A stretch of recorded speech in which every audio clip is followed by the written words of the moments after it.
And welcome to our community, the best laid plans. I would have loved to have been doing this interview on a bus. Please join me in welcoming Kurt Conrad. He is the CEO of SARTA. Good morning. Thanks for having me. And Susie Thomas here with you with Kurt. And first of all, you're kind of not new to SARTA, but you might be new to some of our listeners as far as the person who is in charge at the helm of SARTA. Tell us a little bit about you. What brought you to the area? Well, quite honest, I've been here at SARTA since 2009. Before that, I'd worked for the Akron Transit System for 13 years. I'm originally from down around Atwood Lake. I graduated from Canton Valley High School. So I've been in Northeast Ohio my whole life. So I guess I've always been around. So it's just I got a job in Canton. So it was not very often can you move up in your industry and not have to move halfway around the country. And so I was fortunate enough to be able to do that. Yes, for sure. Do you like to take the bus? What interested you in SARTA? Well, the funny thing was if you go back to... So I grew up down in the sticks of Carroll County. There's not a lot of buses that run, there's more cows down there. But I did an internship in Washington, D.C. When I was in college and rode the subway there in the bus to work every day. And you really get an idea from that perspective what public transportation means in people's lives. And so from that, I guess I kind of got interested in public transportation. And then when I was going to school in Akron, then you actually saw more and more what the importance to people's lives that riding transit can give. Kind of throw out a couple statistics. We transport anywhere from 8,000 to 9,000 people a day. Wow. And of that, half the riders are going to work. If you think about it, we're supporting about 5,000 jobs in our community. If we were a single employer, we'd be right behind Timken and Altman as the number of jobs that we support. So we have a pretty broad employment footprint in Stark County. The corollary to that is probably about 70 to 75% of our riders don't have a car. So if they didn't have SARTA, they wouldn't be going to work. And if they're not going to work, they're not making income for their families. They're not adding to the economy. They would actually be probably taking some type of public benefit. So for a real lot of our people, if it wasn't for SARTA, they would not be participating in the broader community. Wouldn't be employed. No. Is there a trend of more people, fewer people? You say those are huge numbers. Is it more people using the bus these days? In 2014 actually was our record year. We had transported almost 2.8 million riders. We're down a little bit this year. There is a direct correlation between gas prices and transit ridership. With gas prices being at historic lows, we were off about 4% last year, but when you think gas prices have dropped by about 9,000%, and seeing that our ridership is only off a little bit isn't too bad. And that's been kind of a national trend also. But you're seeing nationally, and it's mirrored here in Stark County, that ridership levels are historic highs. And so since 2009 to last year, our ridership was literally up 700,000 more rides than we had transported in 2009. So what is happening here in Stark County is people are getting more and more used to riding transit, and transit is becoming more and more important to this community. Well, that's interesting because I do think of the larger cities. You go to Los Angeles, you go to New York, Washington, D.C., you see a lot of people riding on public transportation. But as you say, we've got suburbs and we have got country and farms and so forth. So I would guess not as much, but you say no.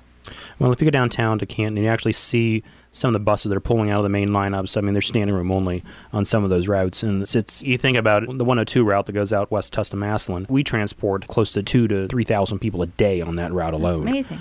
And so one of the things that we have, I wouldn't say it's a challenge, but if we'd run all of our buses on our core routes every day, our ridership would be much higher. But when you're trying to do a countywide system, you're going to be transporting people into some low-density areas. But even those low-density areas, we had cut a route up to Canal Fulton because the ridership just wasn't there. But there's pockets of people that need us up there. And, we were getting phone calls from this one neighborhood up there that this couple had actually worked in Canton. They had no car. And so they lived there for years. And so we kind of worked with them and put a demand responsive trip in, but we were able to more target what that need was. Just because you don't necessarily see a full bus, for those people that are on that bus, that are riding from somewhere, that's the only way they can do anything. There was a guy that showed up to one set of public meetings. He lived in Hartville, and he couldn't drive. He built his whole life around the buses, and if that bus wasn't there, he really has no other way. I'm really interested in that you say that 75% of your ridership does not own cars. That means that 25% of your ridership does own cars. That's right. So why do they choose to ride the bus instead? Sometimes another interesting demographic is there's a lot of females that ride the buses, and so what's happening is that you may have one car in a family, so the main wage earner is taking that vehicle to work, and then a secondary wage earner is using the bus then to get to work. So a lot of two-income families are able to do that, are able to ride the bus. The other thing, too, is now you're starting to see what's happening is when gas prices do fall, then people are driving that car. So when the prices go up, they park their car and ride transit. And take the bus. Yeah. So those are some of the demographic trends driving that. Sure. Now you're talking about bus. This is all transporting locally. That all within city to city, basically, primarily taking people to their jobs.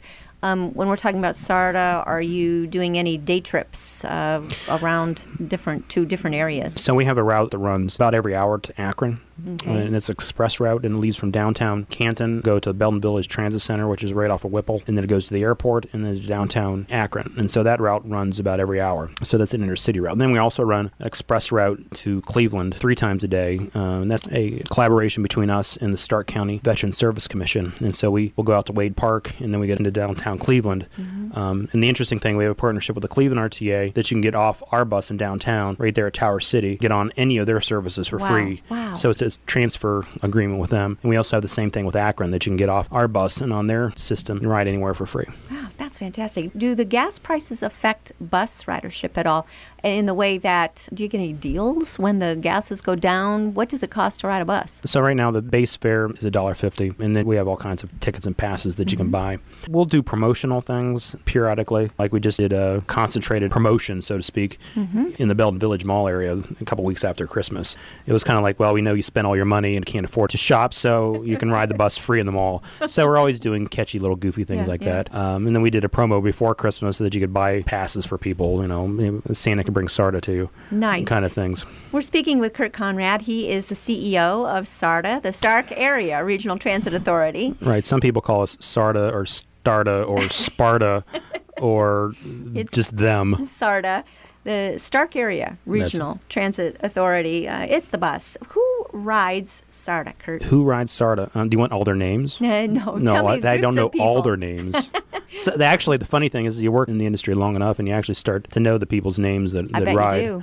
I bet you do. Who rides? If you look at the average demographic, our average household makes less than $17,000 a year. But most of the people, like I said, are riding transit to go to work, about half the ridership. About another 20% are going to school, and then the remainder is going to some kind of medical appointment. So the reason people use SARTA are really life necessities and actually allows them to participate in the larger economy.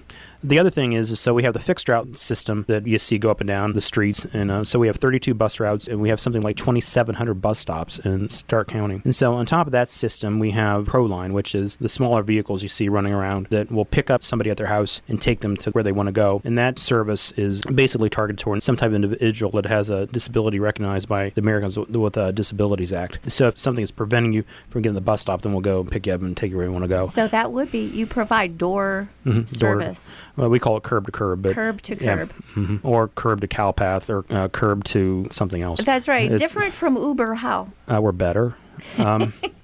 You bring this up, getting Uber, I wouldn't say it's a rabbit hole right now, but the interesting thing is that Uber operates on a model of what they call mobility on demand, where you can send them a text and you can get a ride or something like that. And the interesting thing is the PUC of Ohio just issued some new rules that they're going to be regulating Uber, Lyft, and all this stuff from a statewide perspective. But you also have an app where a person can... before you move on to Uber. Okay. The one thing that we're looking at in transit around the whole country that we're looking at is how do we supplement that or extend what Uber-type model is doing to weave into our community's mobility needs. And it's actually something we really just done with the city of Canton. We just submitted an application to the Federal Transportation Department on actually trying to weave in as many transportation modes, everything from freight to logistics to how your car moves, car sharing, so that all that would be brought into a single almost app that where instead of looking at the transportation system of looking at how you could drive your car, moving it from being very car-centric to an individual-centric to how we can improve personal mobility around the community. Nice. And so we should be hearing about that here soon. But the one thing back to the ProLine, that's a service that you were talking about your app, that you can actually see where your bus is in real time. You can get a telephone call at your house saying your bus is going to be there in the next 10 minutes. On the fixed route side, you can actually use that same app to get a text when the bus is going to be coming, so you don't have to wait out in the snow and the rain and the wind. You can literally just sit at your desk drinking coffee and know in the next 3 minutes the bus is going to be there, and then go out. And it will tell you. It will say that we'll be there in about 3 to 10 minutes. Yeah, in real time. It's all based upon GPS. Wow. All of our buses have a data connection, a data link, and then we're also connected into the county's 800 megahertz radio system. And the interesting thing is that's the shared system between all the safety forces, so they can actually directly talk to our vehicles. So, and you can actually, if you would go to your website, you actually pull it up in real time, and you can click on any of the buses and see how many people's on the bus, and when it's going to be the next bus stop, if it's running late or early, and that's throughout the entire system. You can actually go to Google, too. You know how you put in, I want to go from this person to this person. Well, I want to go from downtown Canton to Canal Fulton. You can put in your GPS, and it'll give you directions. You can do the same thing. If you actually look, there's actually a little car, there's a little bike, and there's a little man that's walking, or there's a bus. If you click on the bus, we're actually connected into the Uber databases that you can actually get the turn-by-turn information on what buses to take. That's amazing. So very cool. We might buy Google, the SARTA might. No, I'm just kidding. But it is interesting how the one thing that we try to do with SARTA is use technology as much as we can to get information to people so they can make decisions to ride SARTA, and make riding SARTA simpler than driving your car. You just get on and then ride to where you want to go. Awesome. We're speaking with Kurt Conrad. He's the CEO of SARTA. We're going to be back after these words. You're listening to Our Community.